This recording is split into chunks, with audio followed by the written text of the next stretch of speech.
नमस्कार दोस्तों, बहुत बहुत स्वागत है फिर से आपका हमारे YouTube चैनल इन्फॉर्मेशन सेंटर पर। दोस्तों, इस वीडियो में हम आपको बताने वाले हैं वैद्युत द्विध्रुव आघूर्ण तथा दो बहुल आवेशों के बीच अध्यारोपण सिद्धांत। आज यह 3 टॉपिक हम इस वीडियो में कवर करने वाले हैं। तो अगर आप हमारे चैनल पर नए हैं तो सब्सक्राइब कर लीजिए और बेल आइकन को प्रेस कर दीजिए, जिससे कि हमारे हर वीडियो का नोटिफिकेशन आपको मिलता रहे और हमारे वीडियो के माध्यम से आप इन्फॉर्मेशन पाते रहें और अपने रेगुलर लाइफ में जो वर्क कर रहे हैं उसमें आगे बढ़ते रहें। तो चलिए इसी टॉपिक को लेकर हम अपने इस वीडियो में बात करेंगे वैद्युत द्विध्रुव। वैद्युत द्विध्रुव होता क्या है? तो यदि समान परिमाण व विपरीत प्रकृति के दो आवेश अति अल्प दूरी पर स्थित हों तो इस प्रकार बना निकाय वैद्युत द्विध्रुव कहलाता है। यानी निकाय क्या होता है? निकाय एक संगठन है, जैसे सिस्टम बोलते हैं। सिस्टम मतलब होता है 1 से 2 लोग से सिस्टम बनता है, 3 लोग से सिस्टम बनता है, तो उसी को निकाय बोलते हैं। तो निकाय वैद्युत द्विध्रुव कहलाता है। फिर से एक बार हम रिवीजन कर रहे हैं। यदि समान परिमाण व विपरीत प्रकृति के दो आवेश अति अल्प दूरी पर स्थित हों तो इस प्रकार बना निकाय वैद्युत द्विध्रुव कहलाता है। जैसा कि हम मान लेते हैं एग्जांपल के लिए, ये Cl, H2, कैसे?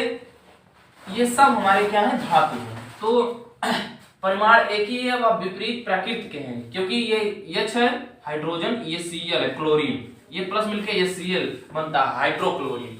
तो समान परिमाण है लेकिन विपरीत प्रकृति है इन दोनों का, इसी वजह से यहाँ वैद्युत द्विध्रुव में आते हैं।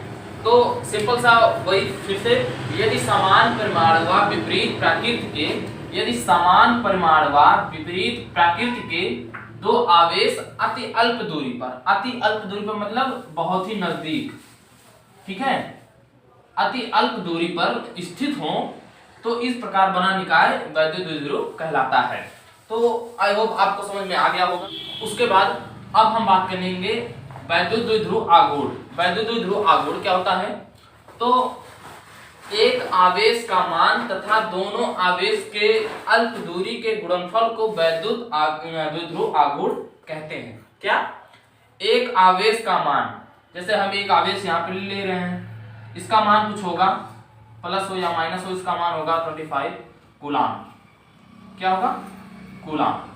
तो एक आवेश का मान तथा दोनों आवेशों के अल्प दूरी के गुणनफल को, एक आवेश यहाँ है, एक आवेश यहाँ है, इन दोनों के अल्प दूरी के गुणनफल को वैद्युत द्विध्रुव आघूर्ण कहते हैं।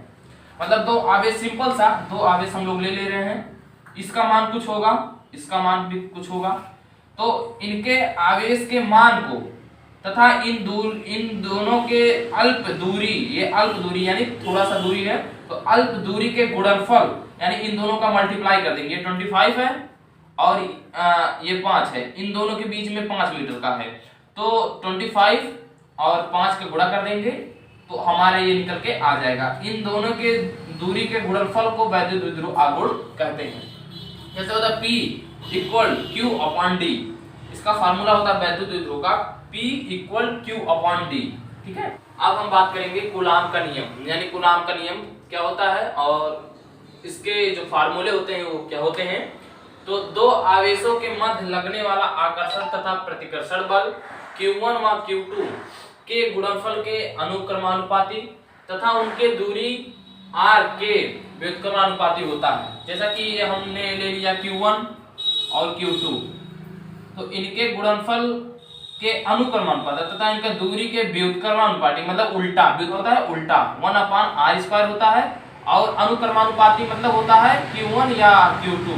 इस प्रकार अनुक्रमानुपाती और ये होता है व्युत्क्रमानुपाती, उसके उल्टा। तो हमने यहाँ पे ले लिया FQ1 और FQ2 समानुपाती हो गए और ये F अनुक्रमानुपाती 1/r², तो इतना हमने ले लिया। F समानुपाती Q1, F समानुपाती Q2 और F अनुक्रमानुपाती 1/r², ये दिया हमारा। उसके बाद हमें क्या करना है, ले लेना है F इक्वल Q1 Q2 अपान ये r², ठीक है। ये हमारा हो गया। यहाँ डॉट कर दे रहे हैं, डॉट का मतलब होता है इनटू, गुणा, उसके बाद यहाँ पे हो जाएगा F equal K Q1 Q2 upon R square, यहाँ पे डॉट लगा है हमारा, ठीक है। उसके बाद हमारा दिया है इतना, हमारा दिया है। उसके बाद यहाँ पे हमारा दिया हुआ है साइलेंट जीरो का मान दिया हुआ है एंड K का मान भी दिया हुआ है एंड प्रयोगों के आधार पे K का मान इतना होता है 1 अपॉन 4 पाई साइलेंट जीरो। तो अगर हम माने तो K के स्थान पे हम 1 अपॉन 4 पाई साइलेंट जीरो लिख सकते हैं। तो यहाँ पे हम कर दे रहे हैं F इक्वल 1 अपॉन 4 पाई साइलेंट जीरो, यहाँ हो जाएगा Q1 Q2 upon R square. इतना हमारा हो गया, ठीक है। और इस साइलेंट जीरो को हम परावैद्युतांक या निर्वात की वैद्युशीलता कह सकते हैं। साइलेंट जीरो को हम परावैद्युतांक या निर्वात की वैद्युशीलता कह सकते हैं। तो इतना हमारा हो गया। अब यहाँ पे क्या करना है, F इक्वल कर देंगे हमारा 1 अपॉन 4 पाई silent zero Q1 Q2 upon R square. यह हमारा कूलाम का नियम निकल गया, ठीक है। यह हमारा होता है कूलाम का नियम। F equal 1 upon 4 pi silent zero Q1 Q2 by R square. इस प्रकार से हम कूलाम का नियम निकाल सकते हैं। चलिए एक हम क्वेश्चन ले रहे हैं। यदि निर्वात में दो आवेशों के बीच बल 100 न्यूटन तथा यदि वह एक माध्यम आ जाए जिसका अपवर्तनांक K5 हो तो कूलाम क्या होगा।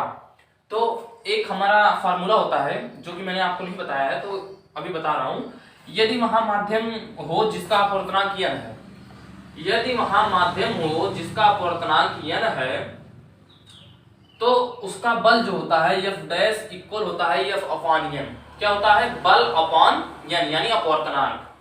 अपवर्तनांक दिया है आपका, तो F डैश इक्वल होता है F अपॉन n यानी बल अपॉन अपवर्तनांक। तो इसका फार्मूला हमारा हो जाएगा F dash equal F upon n, ठीक है।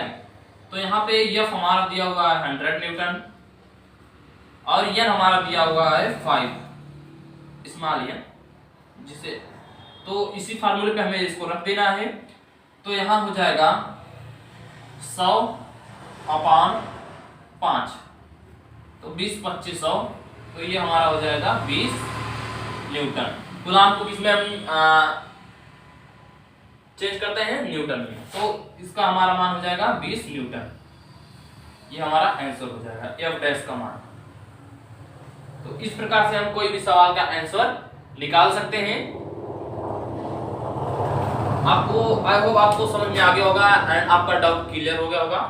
अगर आपका डाउट नहीं क्लियर हुआ है तो फिर से मैं बता सकता हूं एंड आप हमें कमेंट बॉक्स में जरूर बताइएगा। जो भी आपकी प्रॉब्लम होगी मैं उसे सॉल्व करने की कोशिश करूंगा।